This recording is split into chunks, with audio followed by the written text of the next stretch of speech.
আদায় হওয়ার পরে এছাড়া আরও বিভিন্ন অলরেডি করে ফেলেছেন, অনেকেই কিছু করেছেন, কিছু বাকি আছে, আবার অনেকেই আছেন এখনও শুরুই করেন নাই। এজন্য যারা এই রোজা এখনও করেন নাই, আমাদের প্রত্যেকের উচিত, প্রত্যেকের ইমানি আমলি দায়িত্ব হলো এই 6টি রোজায় অবহেলা না করে অতি শীঘ্রই এই 6টি রোজা আদায় করে নেওয়া। আজকে খুব সম্ভব 14 তারিখ শাওয়াল মাসের, তাহলে মোটামুটি এই 13-14 দিন সময় হাতে আছে। আমাদের উচিত অবহেলা না করে এই রোজাগুলি অতি সত্বর আদায় করে নেওয়া। আল্লাহ তাআলা আমাদেরকে তৌফিক এনায়েত করুন, সকলে বলি আমিন। আমরা রমজান মাস বিদায়ের মধ্য দিয়ে আমাদের জীবনের একটি বড় অংশ, বড় একটি পাঠ আমরা আমাদের পেছনের জীবনে রেখে আসলাম। সেটি হলো, যদি আমরা বছর গণনা করি ইংরেজি সন হিসাবে, তাহলে তো 26 সাল। 25 সালের ডিসেম্বরে আমরা আমাদের জীবনের বড় একটি অংশ পেছনে রেখে আসছি।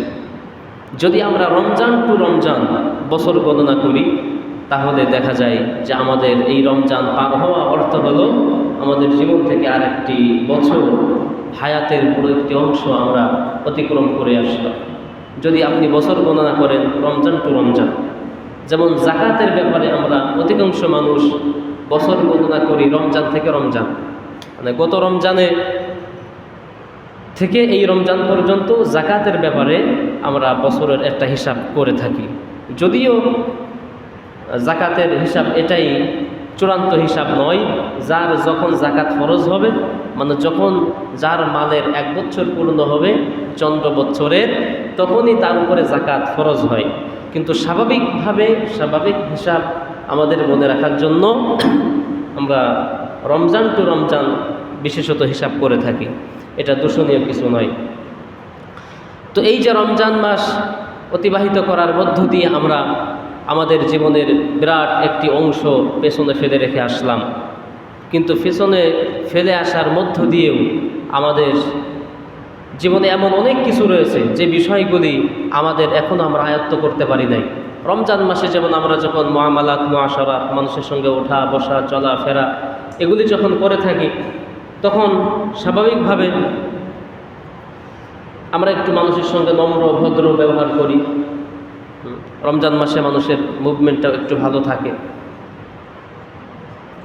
কিন্তু রমজান মাস পার হলে দেখা যায় অনেক ক্ষেত্রে আমরা আবার সেই রূঢ় মেজাজের হয়ে যাই, আমাদের মেজাজ আবার খিটখিটে হয়ে যায়।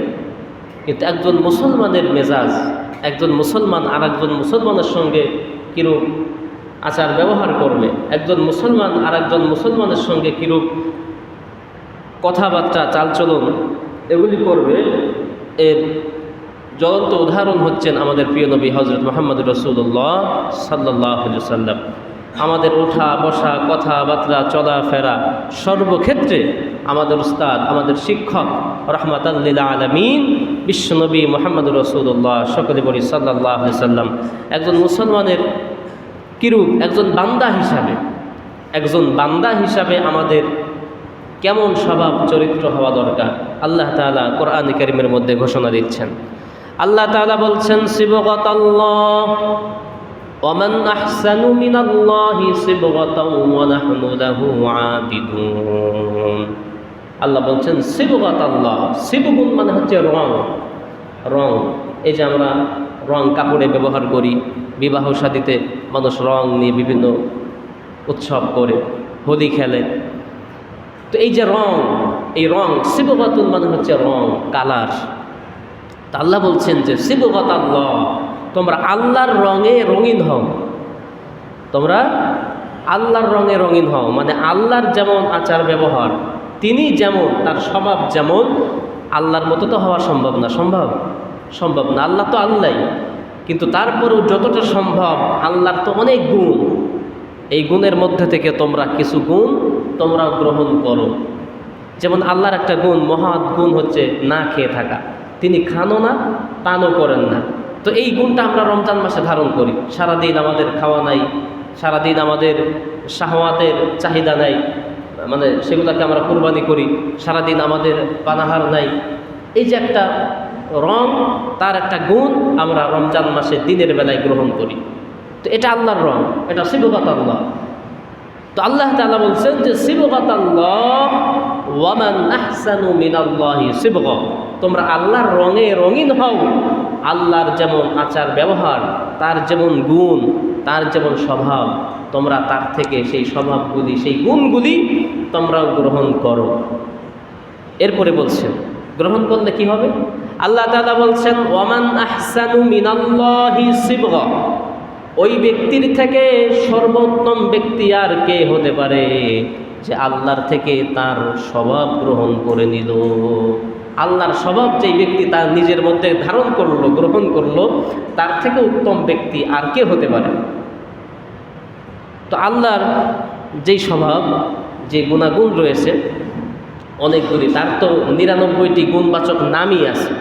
তিনি হালিম, তিনি রাজ্জাক, তিনি কদির, এভাবে করে আল্লাহ তাআলার 99টি শুধু গুণবাচক নাম রয়েছে। গুণবাচক নাম অর্থ হলো তার 99টা স্বভাব রয়েছে। শুধু নামের মধ্যেই 99টি স্বভাব আছে। আরও কত স্বভাব আল্লাহ তাআলার আছে, আরও কত গুণাগুণ আল্লাহ তাআলার আছে। শুধু নামের মধ্যেই কয়টি? 99টি স্বভাব। এক একটি নামের এক একটি স্বভাব, মানে এক একটি স্বভাবের দ্বারা, স্বভাবের গুণে এক একটি নামকরণ করা হয়েছে। তো এই জন্য যেই ব্যক্তি আল্লাহ তাআলার গুণ গ্রহণ করবে, আল্লাহ তাআলা বলছেন সে হলো সবথেকে উত্তম ব্যক্তি। তো নবী আম্বিয়া কেরাম আলাইহিস সালাতু ওয়াস সালাম, তিনারা ছিলেন আল্লাহ তাআলার রঙে রঙিন।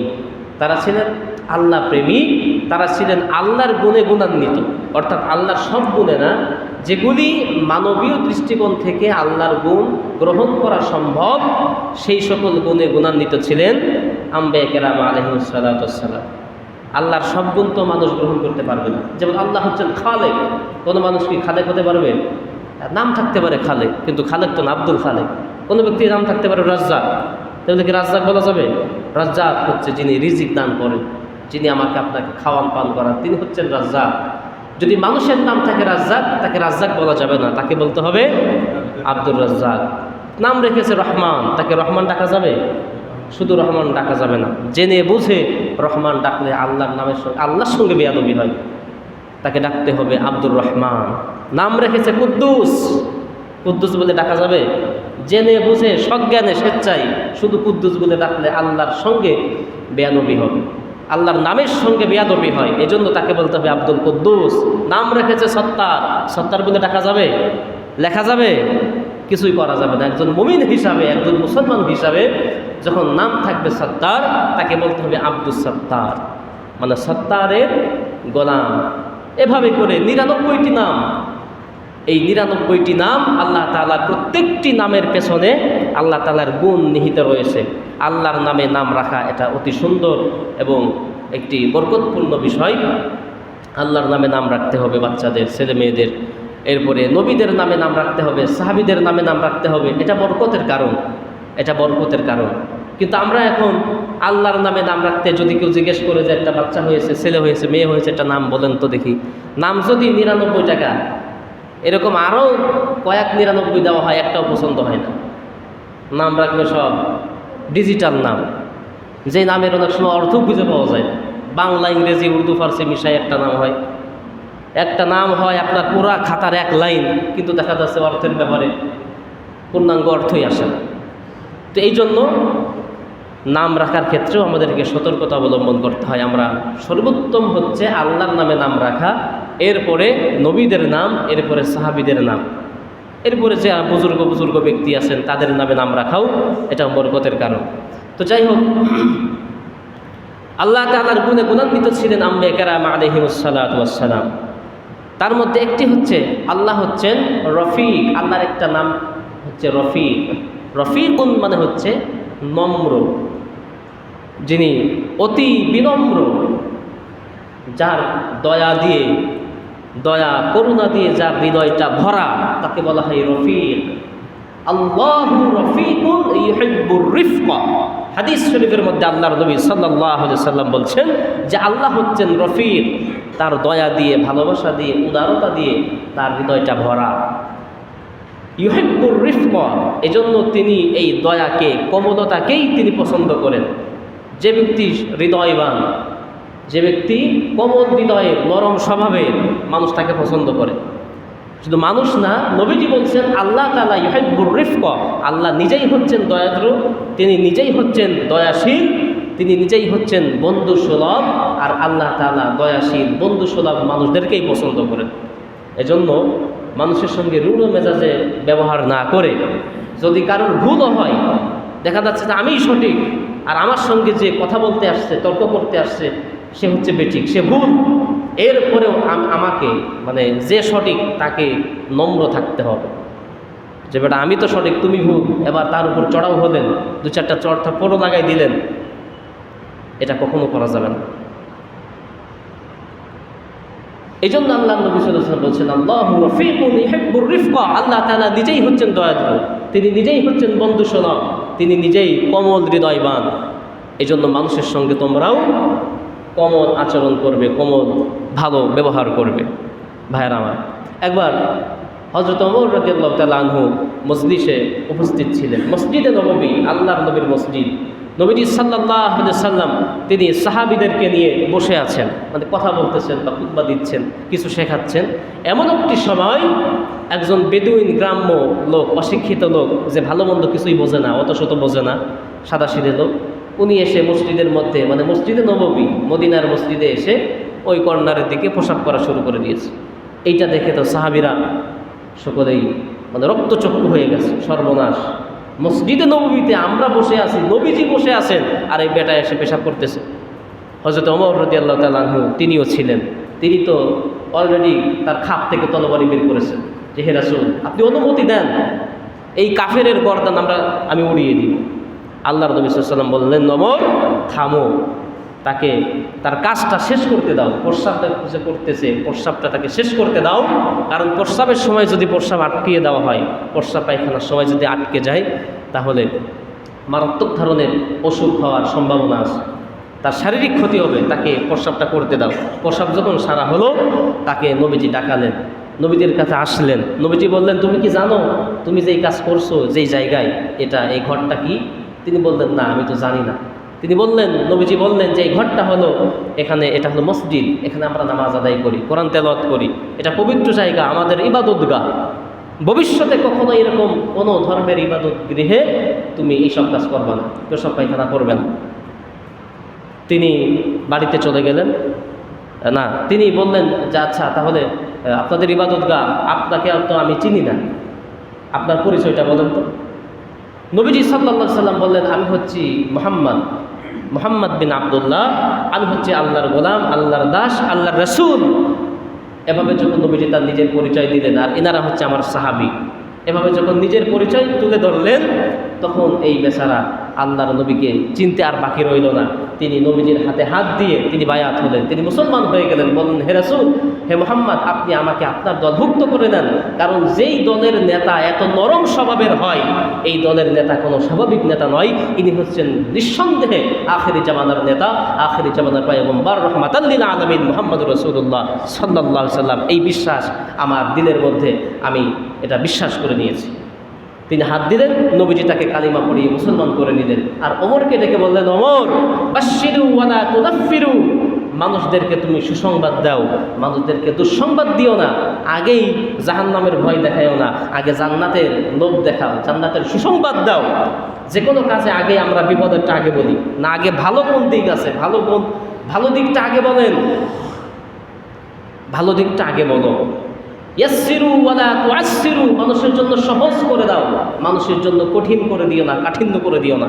তো নবীজি এই যে কোমল আচরণ, তিনি যে এই বেদুইনের সঙ্গে, গ্রাম্য লোকটার সঙ্গে, সাদাসিধে লোকটার সঙ্গে যে ভালো আচরণ করলেন, নম্র ব্যবহার করলেন, এই ব্যবহারে মুগ্ধ হয়ে ওই বেচারা এই কাফের থেকে সে মুসলমান হয়ে গেল। তো নবীজি যদি বলতেন, যাই এটা মসজিদ, বেটা মসজিদে পেশাব করছিস, দাঁত সব ফেলাই দিব, বাড়ি কই, বাপের নাম কি, যা এখান থেকে বের হ।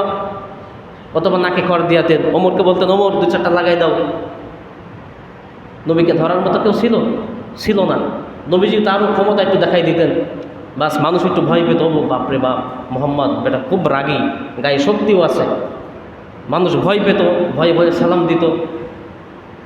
এ তো নবীজির কিছু তো কমতো না, কিন্তু না, আল্লাহ তাআলা বলছেন যে সিবগাত আল্লাহ, যে আল্লাহর রঙে তোমাদেরকে রঙিন হতে হবে।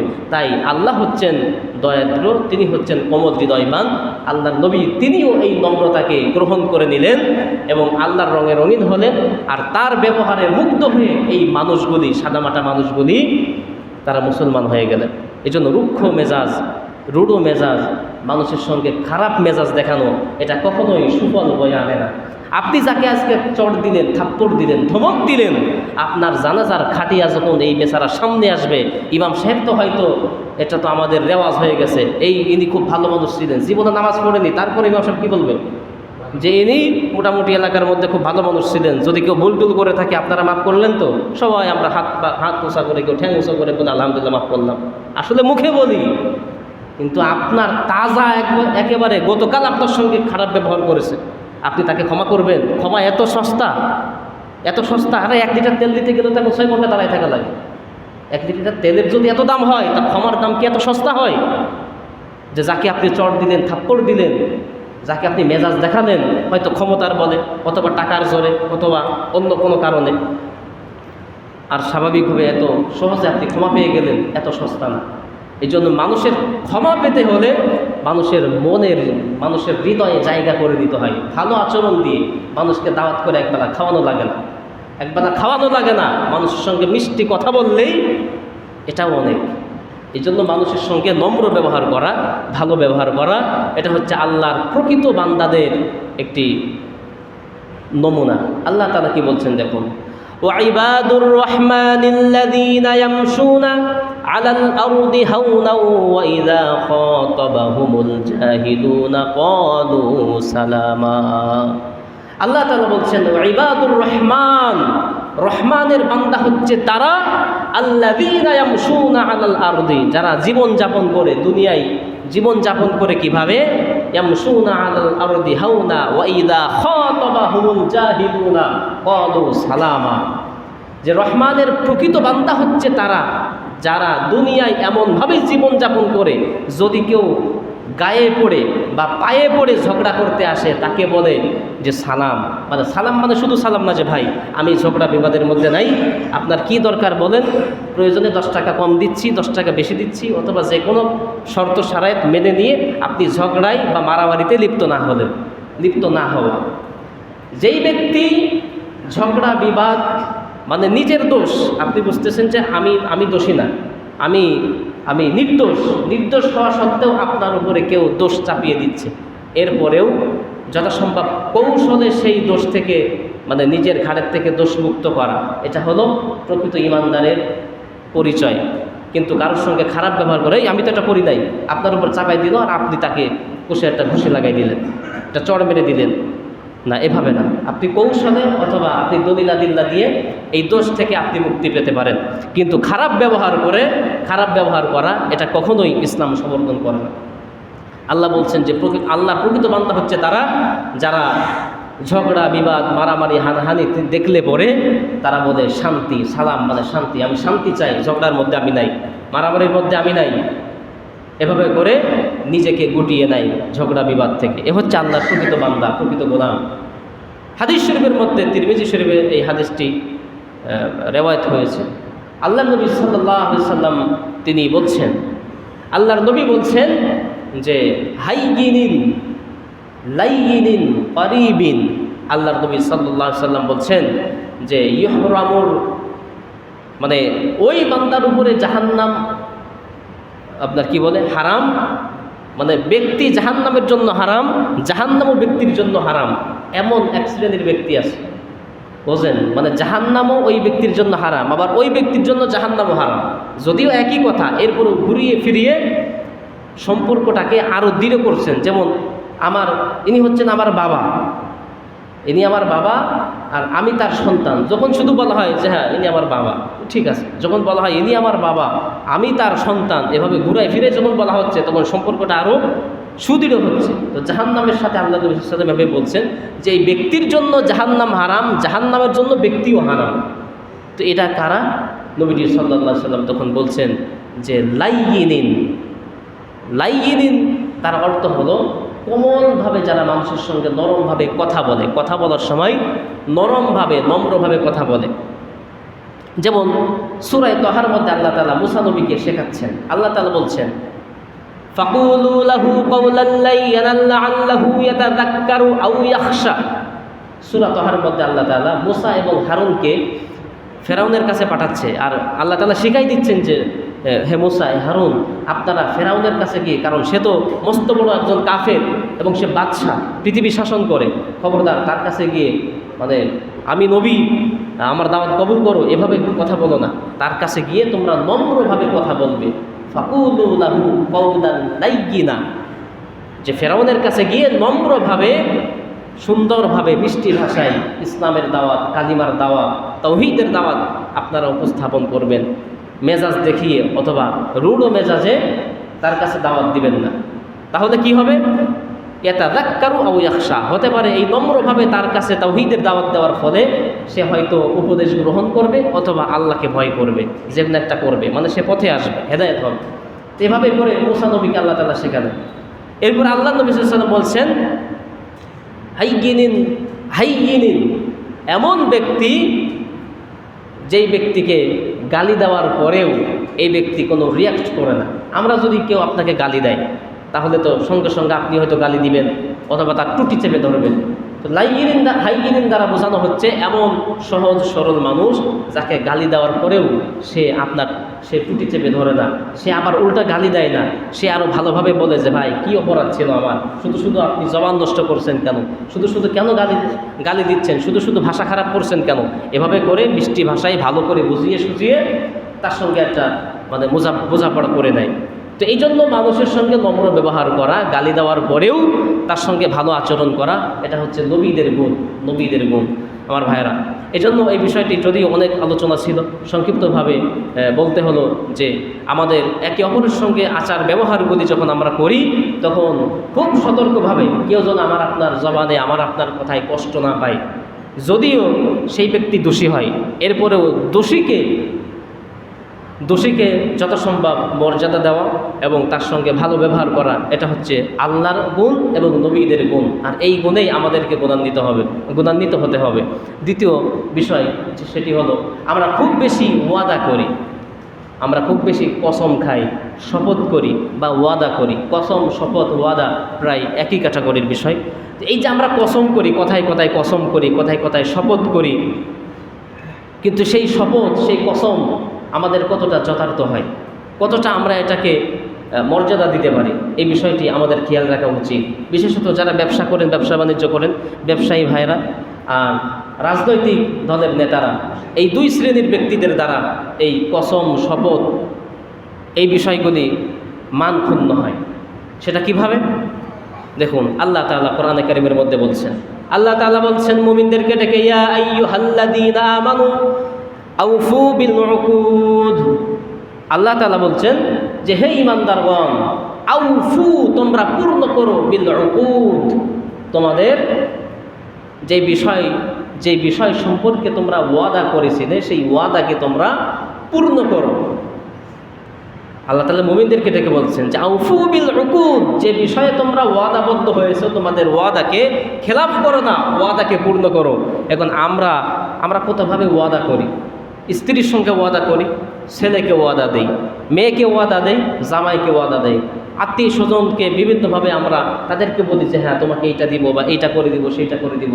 রাজনৈতিক দলের নেতারা তারা ওয়াদা করেন যে আমার এলাকার রাস্তাঘাট যা আছে সব কিছু একেবারে এটা করে দেব, সেটা করে দেব। যারা বেকার আছেন তাদেরকে একেবারে কি বলে, চাকরি দিয়ে দিব, ইত্যাদি ইত্যাদি। এভাবে করে বিভিন্ন সময় বিভিন্নভাবে তারা ওয়াদাবদ্ধ হন, ওয়াদা করে থাকেন। এরপরে কসম করে বলে, আল্লাহর কসম ভাই এই জিনিসটা আমার কেনা পড়েছে 300 টাকা দিয়ে, আমার 320 টাকা যদি না দেন আমার কিভাবে বলেন, আমার ব্যবসা তো লালবাতি চলে যাবে। এভাবে করে কসম করা হয়, কিন্তু দেখা যাচ্ছে এটা শতভাগ মিথ্যা কথা বলেছে। আসলে কিনেছে হয়তো 280 টাকা দিয়ে, 150 টাকা লাভ করবে বিধায় 320 টাকা বিক্রি করতে যাচ্ছে। কিন্তু এই 150 টাকার মায়ায়, 150 টাকার লোভে জিব্বায় এত জল, তার এত পানি যে 20 টাকা লাভ করার জন্যও মানুষ মিথ্যা কসম খায় না? এরকম বহু আছে। একজন বলে যে আল্লাহর কসম ভাই 280 টাকাতে কেনা পড়ছে, আসলে কিনছে হয়তো 200 টাকা দিয়ে, আর এক দোকানদার শোনে আর মুসলিম করে হাসে, এই বেসা বেটা আমরা দুইজনে একই সাথে মাল আনলাম, আমি তো জানি। তো ওই দোকানদার দাঁড়িয়ে দাঁড়িয়ে হাসতেছে, আর খরিদ্দারের সঙ্গে আরেক দোকানদার এভাবে কসম করে বলছে, আল্লাহর কসম এই পণ্য আমার 200 টাকা 280 টাকা থেকে। তো এই যে মিথ্যা কসম খাওয়া এবং মানুষকে ওয়াদা দিয়ে ওয়াদা ভঙ্গ করা, এটা যে কত বড় অপরাধ, কত বড় গুনাহের কাজ। আল্লাহ তাআলা বলছেন কোরআনে কারীমের মধ্যে, আল্লাহ তাআলা বলছেন, দেখুন একবার নবীজি সাল্লাল্লাহু আলাইহি ওয়াসাল্লামের জীবনে একটা ঘটনা শোনাই। নবীজি সাল্লাল্লাহু আলাইহি ওয়াসাল্লাম তিনি এক সাহাবী হযরত সুহাইল রাদিয়াল্লাহু তাআলা আনহু তার নাম, তিনি নবীদের সঙ্গে কোনো একটা ব্যাপারে কথোপকথন করছেন এবং উনি বলছেন যে হে রাসূল, উনি সাহাবী বলছেন যে হে রাসূল, আপনি এখানে অপেক্ষা দিয়েছি, এখানে আমাকে থাকতে হবে। এটা রক্ষা করার জন্য তিনি 3 দিন কষ্ট করলেন। আবার যখন তার সঙ্গে দেখা হলো, তিনি গালিও দিলেন না, তাকে কষ্টও দিলেন না, শুধু বললেন যে যুবক, তুমি আমাকে বড় কষ্ট দিয়েছো, এতটুকুন শেষ। তিনি পরে ক্ষমা টমা চাইছে, যাই হোক। তো এই যে দেখুন, ওয়াদা করলে পরে নবীজি সাল্লাল্লাহু আলাইহি সাল্লাম তিনি কিভাবে ওয়াদাকে রক্ষা করেছেন। কিন্তু আমরা তো বড় বড় বিষয় ওয়াদা করি, সন্তানকে ওয়াদা দেই, নাতিপুতিকে ওয়াদা দেই, ভাই বিরাদারকে ওয়াদা দেই, বোনকে ওয়াদা দেই, ফুফুকে ওয়াদা দেই, এলাকাবাসীকে ওয়াদা দেই, গ্রামবাসীকে ওয়াদা দেই।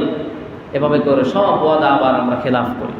আজানের পরে একটা দোয়া পড়তে হয়, এই আজানের পরে একটা দোয়া পড়তে হয়, আল্লাহুম্মা রাব্বা হাযিহি দাওয়াতিত তাম্মা ওয়াস সালাতিল কায়িমা আতি মুহাম্মাদানিল ওয়াসিলাতা ওয়াল ফাযিলা ওয়াবআথহু মাকামান মাহমুদানিল্লাযী ওয়া'আদতাহু ইন্নাকা লা তুখলিফুল মিআদ। এই যে লাস্ট লাইনে বলা হচ্ছে ইন্নাকা লা তুখলিফুল মিআদ। আমরা বলি যে হে আল্লাহ, নিঃসন্দেহে বা নিশ্চয় আপনি ওয়াদার বরখেলাফ করেন না, আপনি যেই ওয়াদা করেন সেই ওয়াদা আপনি পালনও করেন। তো আল্লাহ তাআলা ইন্নাল্লাহা লা ইখলিফুল মিআদ কোরআনের বহু আয়াতের মধ্যে আছে যে আল্লাহ তাআলা যে ওয়াদা করেন নিঃসন্দেহে বা নিশ্চয় তিনি সেই ওয়াদার বরখেলাফ করেন না। তো আল্লাহ তাআলা নিজে ওয়াদা করেন না এমন না, তিনি ওয়াদা করেছেন সেই ওয়াদা তিনি রক্ষা করেন। নবীরা ওয়াদা করতেন, ওয়াদাকে রক্ষা করেছেন। ঠিক আমাদেরও উচিত নবীজির উম্মত হিসাবে, একজন মুসলমান হিসাবে, মুমিন হিসাবে আমরা যখন ওয়াদা করব, ওয়াদাকে রক্ষা করা এটা আমাদের ইমানি দায়িত্ব। সূরা মুমিনুন 18 নম্বর পারা 1 নম্বর পৃষ্ঠা আল্লাহ তাআলা বলছেন, ওয়াল্লাযীনা হুম লিআমানাতিহিম ওয়া আহদিহিম রাউন। আল্লাহ তাআলা বলছেন জান্নাতুল ফিরদাউস, আমরা কথায় কথায় বলি, কেউ মারা গেলে আমরা বলি আল্লাহ তাআলা তাকে জান্নাতুল ফিরদাউস দান করুন। আমরা দোয়া মুনাজাতের সময় বলি যে আল্লাহ মা বাপকে, দাদা দাদিকে জান্নাতুল ফিরদাউসের উচ্চ মাকাম দান করুন। এই জান্নাতুল ফিরদাউস পেতে হলে তার মধ্যে 8টি গুণ থাকতে হয়। কয়টি গুণ একটু বলেন না? জান্নাতুল ফিরদাউস শুধু দোয়া করেই পাওয়া যাবে না, 8টা গুণ তার মধ্যে বিদ্যমান থাকতে হবে। 8টি গুণের একটা গুণ হলো আল্লাহ তাআলা বলছেন ওয়াল্লাযীনা হুম লিআমানাতিহিম ওয়া আহদিহিম রাউন। ওই সমস্ত ব্যক্তিরাই জান্নাতুল ফিরদাউসের অধিকারী হবে যারা ওয়াদা করলে পরে ওয়াদাকে রক্ষা করে। বুঝতে পেরেছেন? তাহলে ওয়াদা রক্ষা করা যে কোনো ছোটো বিষয় হোক, আচ্ছা ঠিক আছে তোকে রাতে আমি ফোন দিয়ে জানাবো, এই যে বললেন এটা তার সঙ্গে আপনার ওয়াদা হবে। কি হলো? রাত কে এরকম কত রাত চলে যায় খবর নাই। ঠিক আছে ভাই, বিপদে পড়ছে, একবার এসে বলে ভাই 20,000 টাকা লাগবে বা 10,000 টাকা লাগবে। এই বেচারা হয়তো টাকা আছে, এখন মানবতার খাতিরে বন্ধু বা এলাকাবাসী তাকে দিয়েছে 10,000 টাকা। দেওয়ার পরে ভাই দিব ইনশাল্লাহ 2 মাস দিয়ে দেয়, হয়তো ডিসেম্বরে দিয়ে দিব বা ইত্যাদি। কত ডিসেম্বর পার হয়ে যায় আর খবর থাকে না। সব চলে, পোশাক সব চলে, বাজার সদাই চলে, সব কিছু চলে, কিন্তু ওই যে কার থেকে 500 টাকা ধার নিয়েছে এই টাকার আর খবর নাই। অথচ তাকে বলছে ভাই আগামী শুক্রবার আমি টাকা দিয়ে দেবো, 500 টাকা বা 1,000 টাকা 2,000 টাকা, যেটা যার অবস্থান থেকেই আপনারা যা করেন না কেন, যেটা ছোট হোক না কেন, একেবারে 2 টাকা থেকে শুরু করে বা 1 টাকা থেকে শুরু করে কোটি টাকা পর্যন্ত আপনি ওয়াদা করলেন, ওয়াদা রাখলেন না, তাহলে আপনি জান্নাতুল ফিরদাউস আবার আল্লাহর কাছে চাচ্ছেন। অথচ সেই গুণ তো আপনার মধ্যে নাই, এই কোয়ালিটি তো আপনার মধ্যে নাই। এই জন্য খবরদার, মানুষের সঙ্গে নম্র ব্যবহার এটা আমাদের অপরিহার্য। আর দ্বিতীয় কথা হচ্ছে ওয়াদা, সেটা যত ছোটই হোক না কেন এই ওয়াদাকে আপনাকে রক্ষা করতে হবে। বিশেষত লেনদেনের ব্যাপারে আমরা ওয়াদা করি, এই ওয়াদাকে আমাদের রক্ষা করে চলতে হবে। আর নচেত এর খেসারত অবশ্যই আমাকে আপনাকে দিতে হবে কাল হাসরের ময়দানে। কারণ আল্লাহ তাআলা কোরআনে কারীমের মধ্যে বলছেন যে যেই বিষয়ে ওয়াদা করে সেই ওয়াদা সম্পর্কে কিয়ামতের দিন কি আল্লাযীনা হুম ইয়াসআলুনা, আচ্ছা খেয়াল আসতেছে না, আল্লাহ তাআলা কোরআনের মধ্যে বলছেন যে এই ওয়াদা সম্পর্কে কিয়ামতের দিন ব্যক্তিকে, ওই বান্দাকে জিজ্ঞাসা করা হবে যে বান্দা তুমি অমুকের সাথে শপথ করেছিলে বা ওয়াদা করেছিলে, সেই ওয়াদা তো তুমি রক্ষা করো নাই। এভাবে করে আল্লাহ তাআলা নিজে তাকে প্রশ্ন করবেন। এই জন্য ওয়াদা করা ভেবে চিন্তে করবেন, এবং যারা শপথ করেন, কসম করেন, ভেবে চিন্তে করবেন, আর করলে পরে এটাকে আদায় করে দিবেন। আল্লাহ তাআলা আমাদের জন্য সহায় হন, আমিন।